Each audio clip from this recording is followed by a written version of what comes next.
Po tayo ng Proverbs and ang ating pong babasahin ay verse 1 at verse 17. Hindi po verse 1 to 17, kundi verse 1 at 17. Mamaya po papaliwanag natin why yun po ang ating uh, tutunghayan sa gabing ito. So muli po, Proverbs 10 verse 1, tapos ihanda nyo na rin po yung verse 17. Pagkatapos po tayo ay mananalangin para po sa pagpapala natin, Panginoon. So for the last time, ang text po natin ngayong gabi ay Proverbs chapter 10, verse 1 and verse 17. Sundan niyo po ko sa inyong mga mata sa pagbasa ng dalawang talatang ito. Proverbs 10, verse 1. The Proverbs of Solomon. A wise son makes a glad father, but a foolish son is a sorrow to his mother. And of course, verse 17, tananan niyo po iyon. Sinasabi po rito, whoever heeds instruction is on the path to life, but he who rejects reproof leads others astray. Ito po ang salita ng Diyos. Tanggapin natin ng may pasasalamat at pagpakumaba sa ating Diyos na banal. Tayo po yung manalangin. Aming Diyos, maraming salamat po sa patuloy pong kalayaan, hindi lamang na kami makapagsama-sama sa lugar na ito, kundi maging mabasa at marinig ang kapahayagan ng iyong salita na nakasentro sa iyong kaloob na kaligtasan na masusumpungan lamang kay Kristo Jesus na siyang dapat sampalatayanan para sa aming kapatawaran mula sa mga kasalanan, katwiran upang kami maging katanggap-tanggap sa iyo. Buhay na walang hanggan sa piling mo, aming Diyos. Hiling namin na sa pagpasok namin sa panibagong yuto ng Book of Proverbs, dalangin namin, O Diyos, na bigyan niyo kaming patuloy na karunungan, maunawaan sa isip at matanim sa puso ang katotohanan na iyong hatid sa amin sa pamamagitan ng salita, maipahayag sa amin ang dakilang kalooban, maituwid ang anumang mga maling hinuha sa aming puso na ito ay makaya namin maisakatuparan sa aming sariling lakas.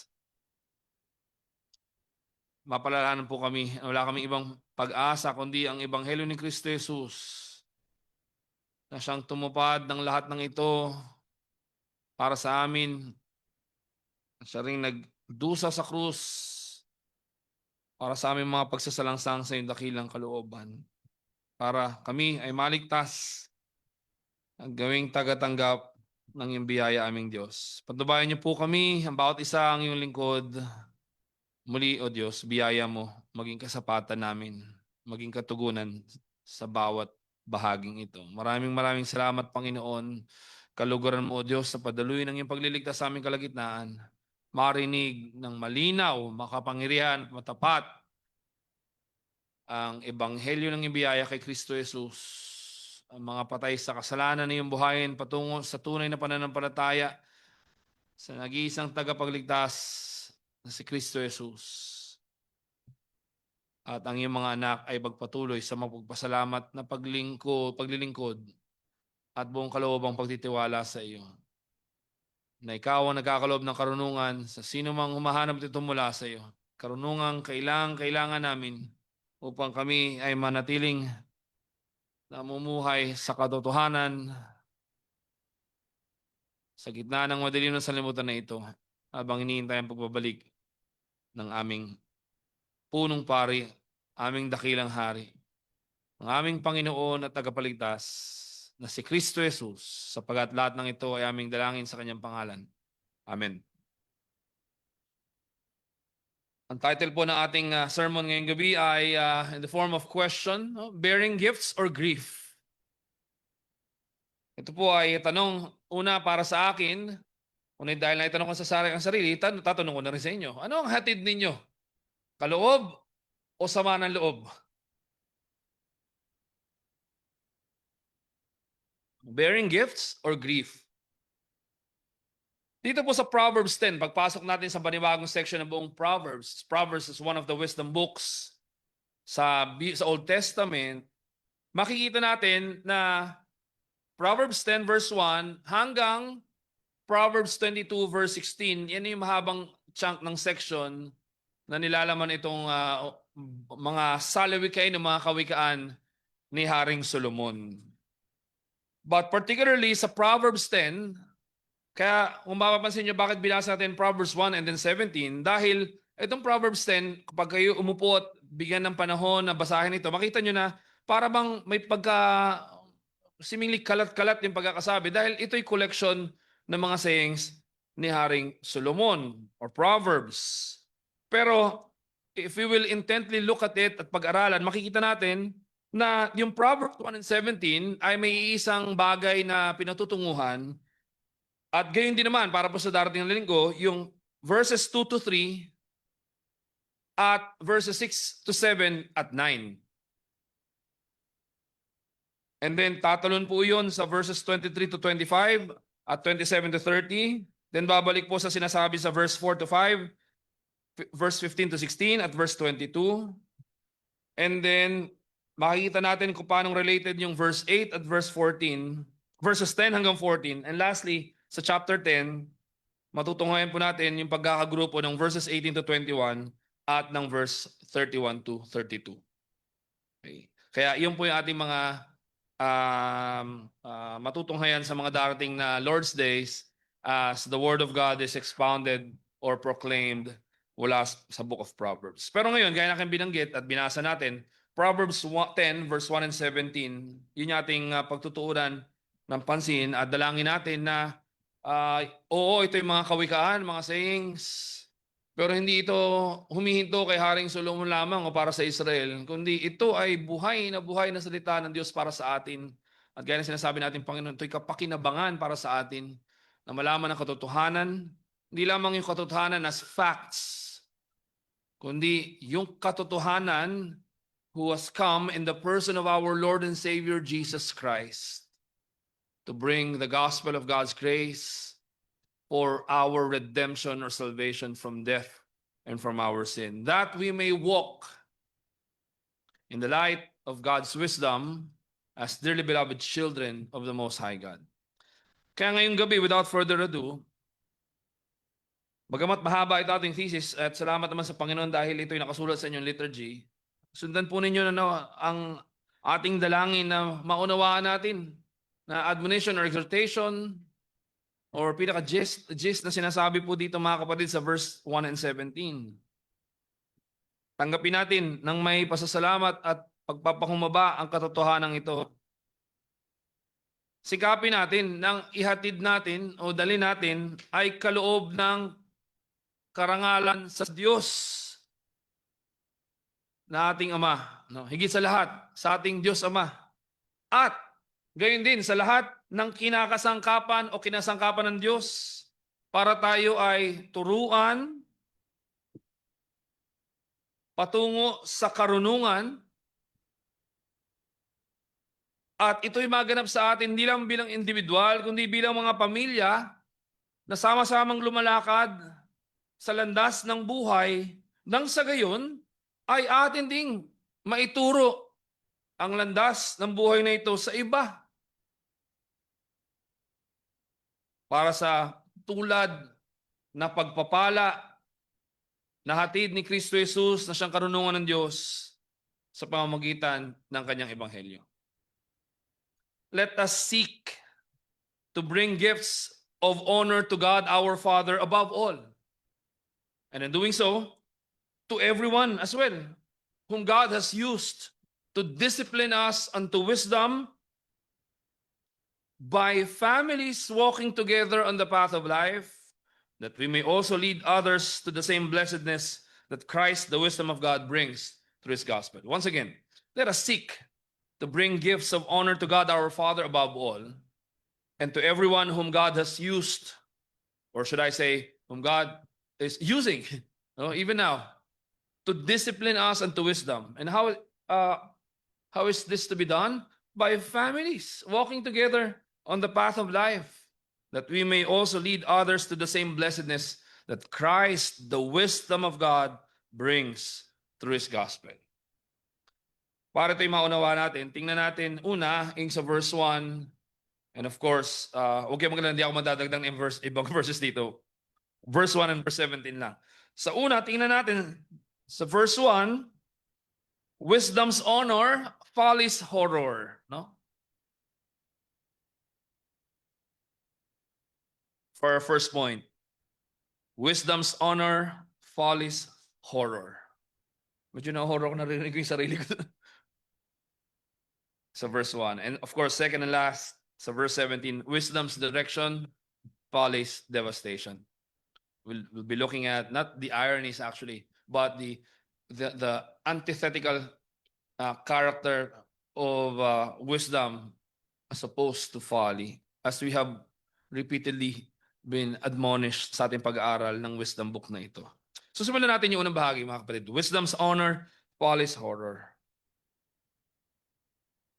Sinasabi dito, the Proverbs of Solomon. Clearly, ang mga kawikaan na makikita natin sa Proverbs 10 onwards, no, may maliwanag na label dyan sa ating Bible na binabasa, ay ito'y attributed kay Solomon.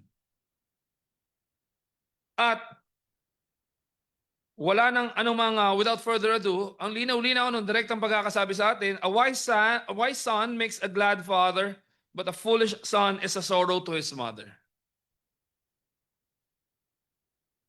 Unahin natin, bakit ganun? Sa father at sa mother. First of all, that's a literary device. No?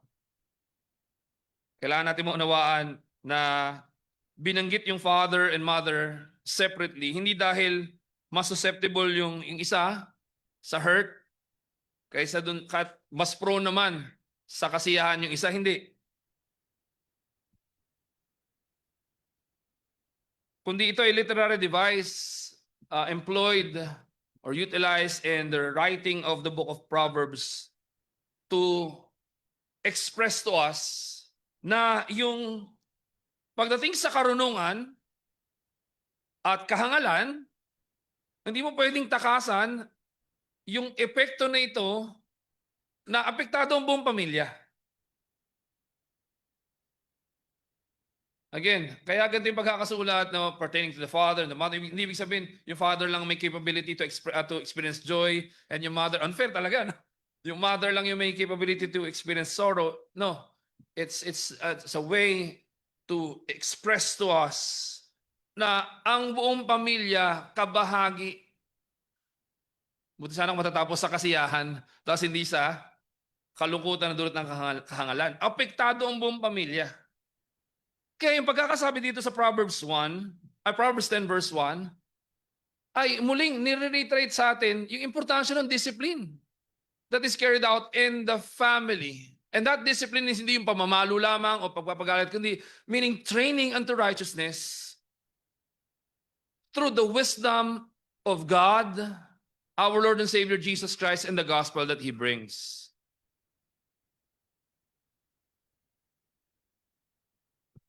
Kaya nga,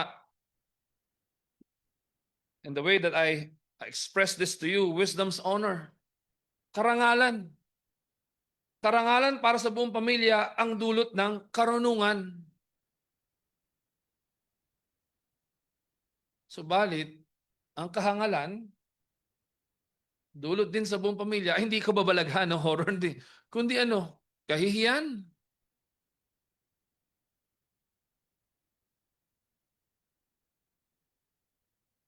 I hate to break it to you, but this is the truth. Hindi mo pwedeng takasan yung katotohanan na it's either honor or horror ang maaaring maging dulot mo sa iyong pamilya. At lalo higit, no, especially when you profess faith in Christ, no, supposed to be the family of God where you belong to.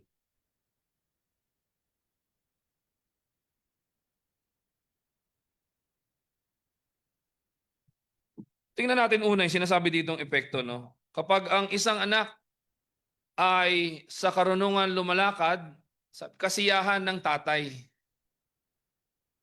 Gaya na sinabi ko, hindi ibig sabihin tatay lang yung magiging masaya. Pero ang mahalagang bigyan natin atensyon, sinasabing in gladness. No? Ano ibig sabihin ng glad?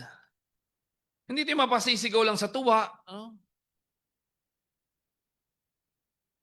Kundi pag sinabing gladness that the Father receives, ito yung kasiyahan na ang epekto ay dun sa buong pagkatao nung siyang tumatanggap ng kasiyahan na iyon. Hindi lamang sa puso, kundi maging sa kaluluwa, kasama na rin sa kanyang mata, tenga, at buong bahagi ng pagkatao nakararanas ng sinasabing gladness na ito.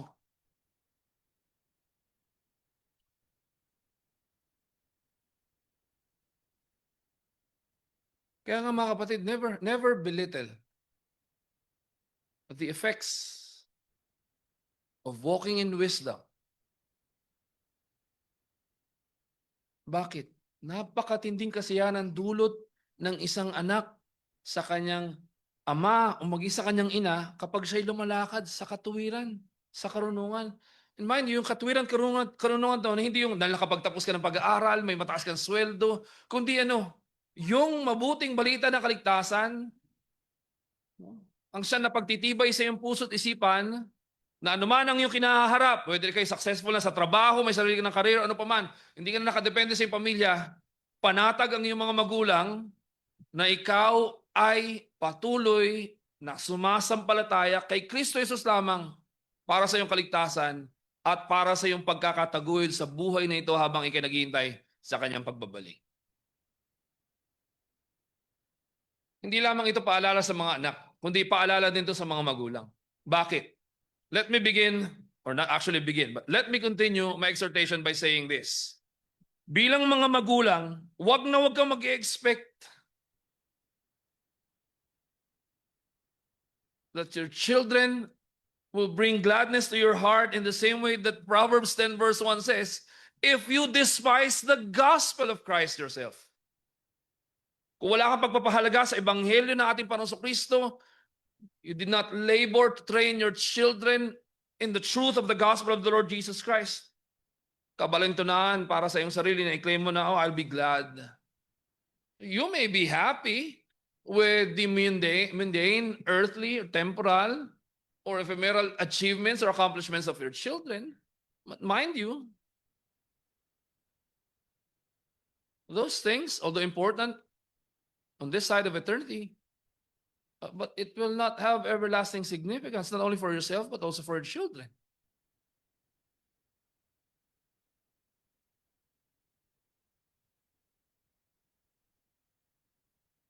Okay, this verse, this truth, speaks both to the parents and to the children.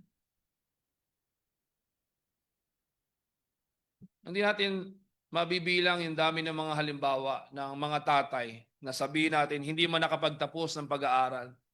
No? All their lives, they are doing menial things. Hindi kataasan ng sweldo. Hindi tinitingala na marami, hindi kilala na marami. And yet so honored by their children. Hindi dahil sa karangyaan sila pinamuhay, kundi sa katotohanan sila pinagtibay. Sa pamamagitan ng ebanghelyo ng ating Panginoong Kristo.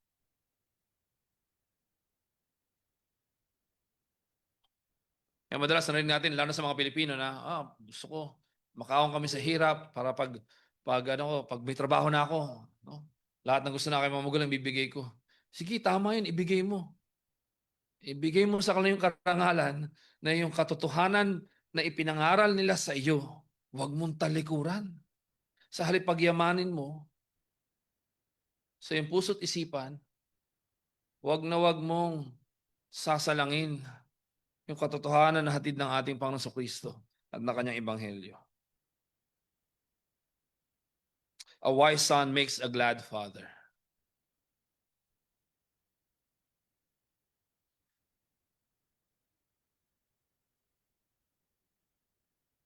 Biyaya ng ating Panginoon na tayo makatutugon sa karunungang hatid sa ating mga magulang. Huwag nating sayangin Sa halip, ito'y lakaran nating patuloy, pagyamanin natin sa ating mga puso.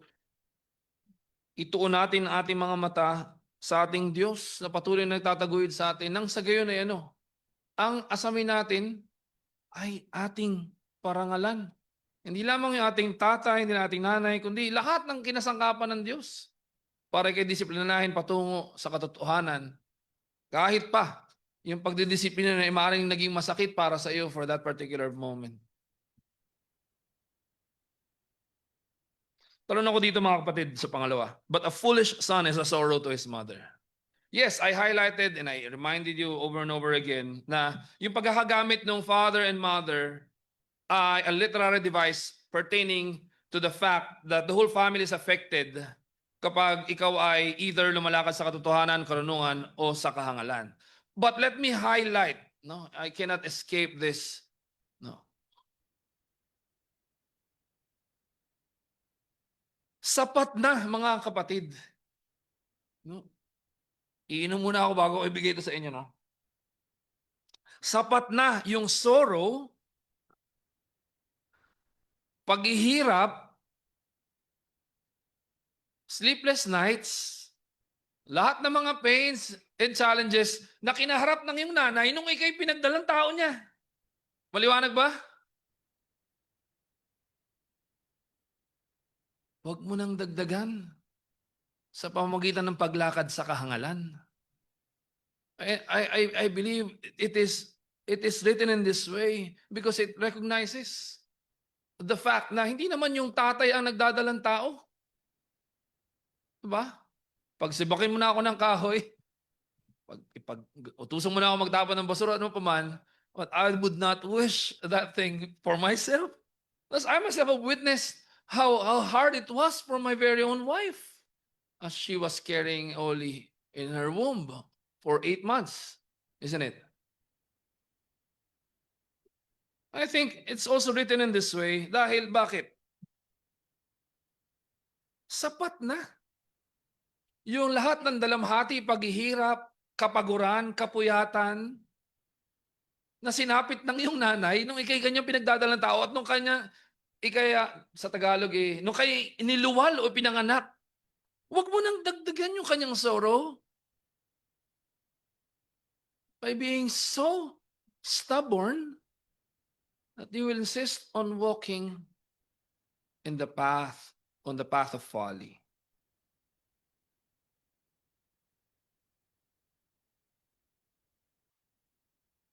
As I would not do any injustice kay Matthew Henry, wala nagdang sinasabi, and many a son not born in such hard labor, yet proves the son of his parents' sorrow and the heaviness of her that bore him. Children are enough the sorrow of their poor mothers in the breeding, bearing, and nursing of them. Hindi pa ako pumunta dun sa hindi lang na ipanganak na, kundi sa pangangalaga pa. They should therefore, when they grow up, study to be their joy, and so, if possible, to make them some amends. Naunawaan ba natin? I believe it is written in this way because it recognizes that much sorrow that mothers experience in childbearing, in giving birth, in nursing for their young children. Huwag na nating dagdagan yung sasapitin ng ating mga nanay sa pamamagitan ng pagpupumilit nating lumakad sa kahangalan. Nandito na nga yung maliwanag na admonition Instead of walking on the path of folly, walk on the path of wisdom that you may honor not only your father, not only your mother, but also all whom God has used in your life to discipline you or to train you up in wisdom. Especially to those whom God has used to bring the gospel of God's grace to you.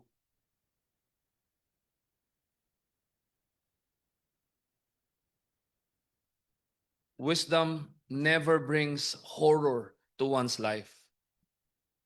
Again, just in case that it has escaped you. Wisdom does not bring any horror to one's life. It's always honor. Now, I'm not saying this to fool you or to make you believe that wisdom will make everything easier, convenient for you. We were never called to convenience. One thing that is clear, wisdom never brings any horror to someone or to the life of anyone who pursues and seeks after it. And hindi lamang ito para sa iyong personal na karangalan.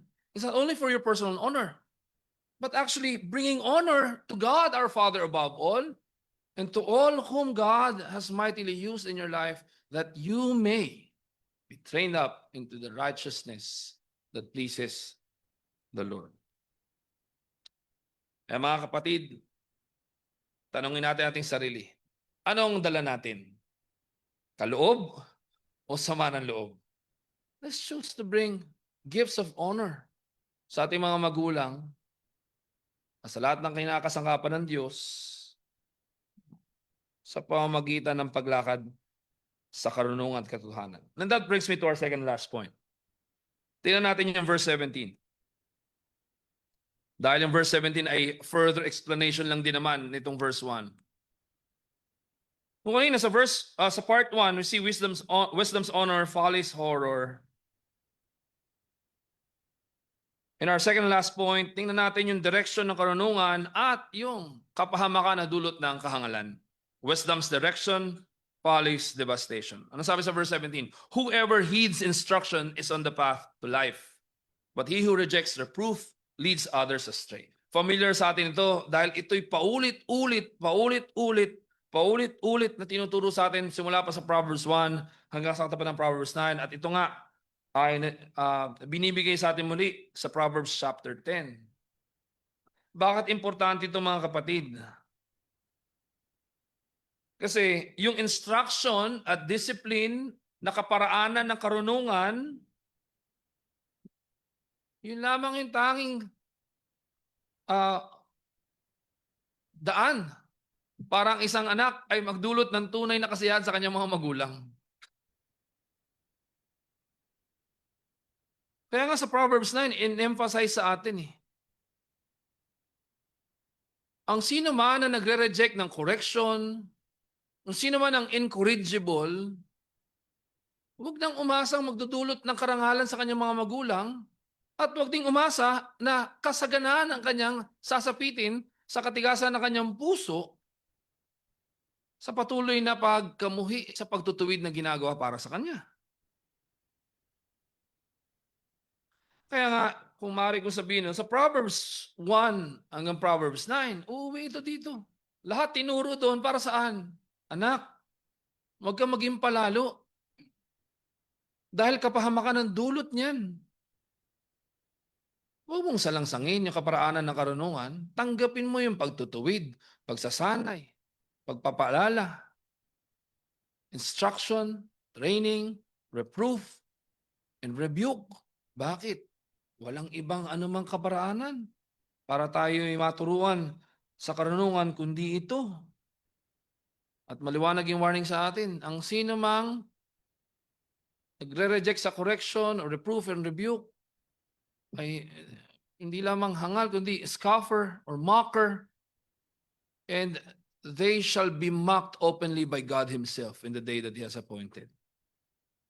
Kaya nga sa Luke 6:39, anong sabi ng ating Panginoon? Diba? Sa pamagitan ng parable. Can a blind man lead a blind man? Will they not both fall into a pit? Kaya sabi sa verse 17, whoever heeds instruction is on the path to life, but he who rejects reproof leads others astray. In the same way, kung paano ang paglakad mo sa karunungan, hindi lang ikaw mag-benefit, kundi ino-honor mo din ang iyong mga magulang at lahat ng ginamit ng Diyos para sa iyong buhay, yung yung katigasan ng ating puso at isip nang gusto natin ng kahangalan, hindi lang ikaw ang mapapahamak. You will also bring down with you to perdition yung maghahawaan ng kahangalan na dinedespise ng salita ng ating Panginoon. Kaya kung meron direksyon yung wisdom, ano yung direksyon ng wisdom? Path of life. Meron din naman direksyon yung kahangalan. At yun yung tiyak na devastation.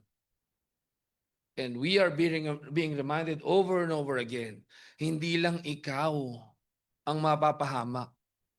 Kundi dahil sa katigasan ng iyong puso, patuloy mong pag-reject sa pagtutuwid sa iyo, mandadamay ka din ng iba.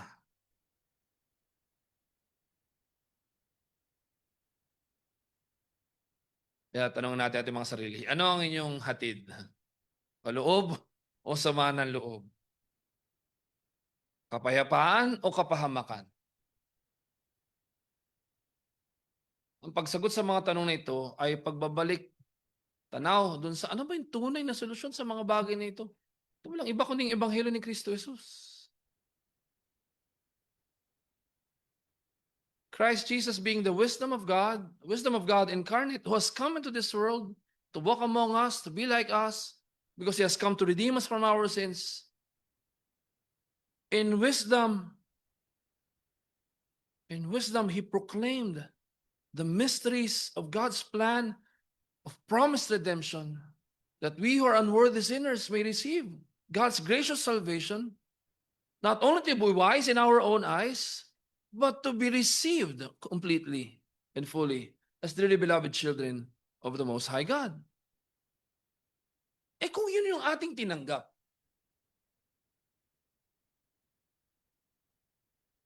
kung dahil sa karunungan ng Diyos and the person and the accomplishment or what Christ Jesus himself has fulfilled through his earthly ministry for us or for our sake.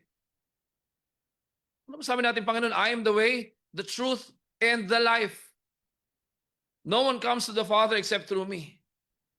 He is the way, He's the truth, He is the life, meaning He's the only way to the true truth and to the true life that this world could never, ever give to us. Kaya kung yun ating tinanggap, tanungin natin ating mga sarili, bakit ang ibibigay natin sa iba ay kapahamakan? Dahil sa kahangalan. Yaman din lamang na ang tinanggap natin ay yung kaloob ng Diyos, ng tunay na karunungan at buhay sa pamamagitan ni Kristo Jesus. Makita nating malino na nakabalintunaan na ang ating gagawin ay para sa kapahamakan ng iba.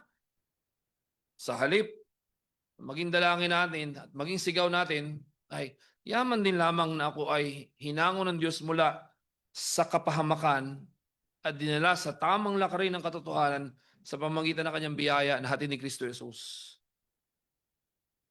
Hindi ako mananahan sa katigasan ng ulo, katigasan ng puso. Hindi ko i-reject yung pagtutuwid sa akin ng aking mga magulang, ng mga taong tinalaga ng Diyos sa aking buhay. Sa halip, tatanggapin ko ito ng buong buo. Dahil na patunay na tayo'y lumalakad sa katotohanan at yung katotohanan nating nilalakaran, yun yung ating maibabahagi o may tuturo din sa iba.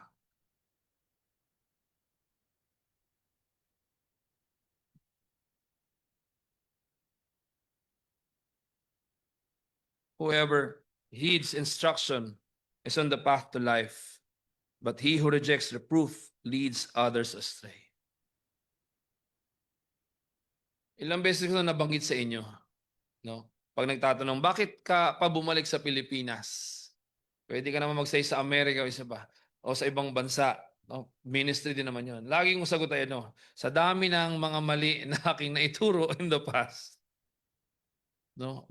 Mga bagay na hindi lamang blatantly na mali na ginawa ko, kundi in my mind, I thought what I was doing was right. And unfortunately, hindi lang naman ako napahamak. May mga naipahamak din akong iba. In my heart, in my mind, in my estimation, the only way for me to somehow make up, hindi make up, no? To make it up to them, ay ano, bumalik. To labor diligently, to preach and teach and impart, hindi yung mga mali na itinuro ko na at binagi ko na in the past, kundi to insist on the truth that I have graciously received through the gospel of our Lord and Savior Jesus Christ. No. Tanong natin ating mga sarili. Ilan na ba yung mga nadamay nyo sa inyong mga maling pinagtuturo o ginagawa noon? Ba? Hindi ba't ang mainam na gawin ay, Lord, dahil sa biyaya mo, ako'y lumalakad na sa katotohanan. Pagpalain mo ako, Diyos, ng biyaya na ang aking buhay ay maging instrumento mo to lead others on the path of life sa halip na to lead them astray.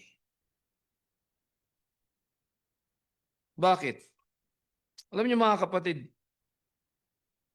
wala nang higit pang karangalan na pwede nating tanggapin sa mundong ito. No?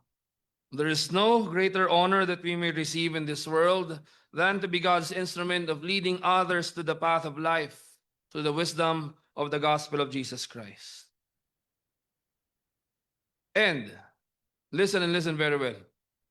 And there is no other individual more honored to see this in your life than your father or your mother or that person who cared so much for you that he or she did not withhold instruction and correction from you just to make sure that you will walk with God in wisdom. Sa Tagalog ba ako, wala nang mas masaya pa. Wala nang mas masaya pang tao sa mundong ito, kundi ang yung tatay mo o yung nanay mo o yung taong kinasakapan ng Diyos sa iyong buhay na talagang nagmamahal sa inong lubos, na kahit masaktan ka, kahit masakit sa kanya, hindi niya pinagkait sa iyo, ituro sa iyo yung tama, pagtutuwid, para lamang masigurado na ikaw ay lalakad kasama ang Diyos sa karunungan na dulot ng Ebanghelyo natin pang sa Kristo. Kung yun yung ating tinanggap na pagpapala, huwag nating ipagkait sa iba. Sa halip nawa ito'y mapagyaman sa atin at masabi natin, it's the least that I can do by God's grace to show how thankful I am to God and to all those people whom God has used as His instruments in my life. Father or mother, or that Christian brother or sister who has always been bugging you just to make sure that you will go back to what you truly need. In the same way, now we're closing this. In the same way, no other person is more grieved than your father or your mother or that person who cared so much for you, that despite all that he or she has labored for to train you up in wisdom, you still chose to despise wisdom and its ways through reproof and rebuke, and you brought others with you down to perdition.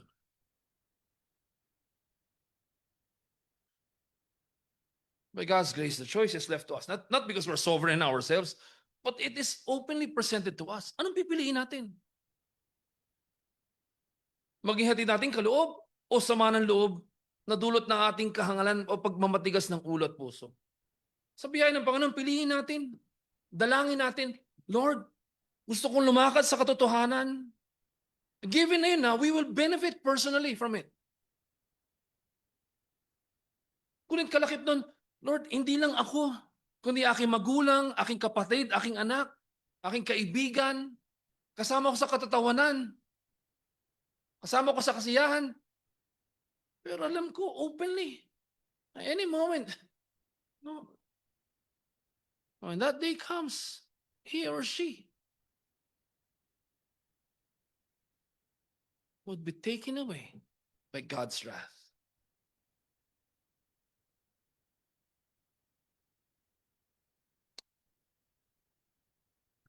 Balikan ko ulit yung verse 1. Di ba? Ang sabi, a wise son makes a glad father, but a foolish son is a sorrow to his mother. Tandaan natin, lahat ng in-accomplish na ating Panginoon sa Kristo, all that Jesus Christ has accomplished, ano yun? Perfect obedience to the Father for our righteousness, and perfect sacrifice of His own blood or life on the cross for the forgiveness of our sins, is to the delight of the Father, for the fulfillment of the promise of gracious salvation, even if it meant the incomparable sorrow of Jesus, the Son of God, being forsaken by the Father on the cross. Kaya bago mo isipin, Pastor Kirby, mahirap to ah. No? Hindi lang mahirap, imposible sa atin.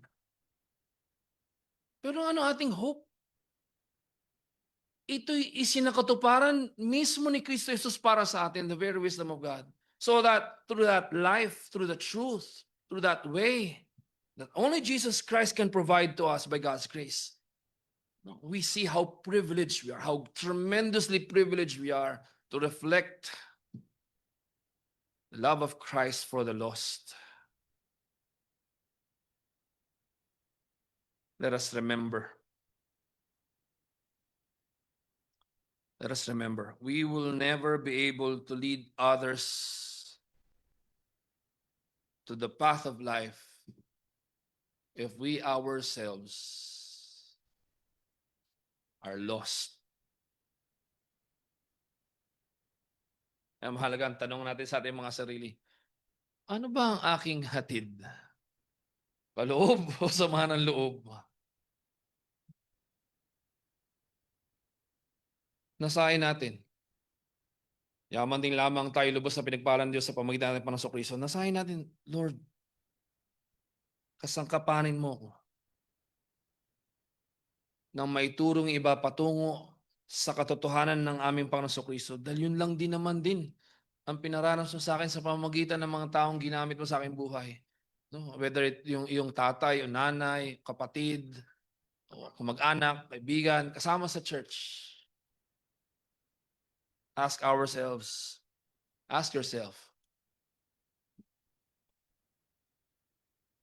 do I come bearing gifts or grief? By God's grace, may we choose the former. Not by our own strength, not by our own wisdom, but only through the power and the wisdom of God unto salvation, the gospel of our Lord and Savior, Jesus Christ. Sa dilim, sa gulo, at sa kalituhan ng mundong ginagalawan natin ngayon, dito lang sa bansa natin,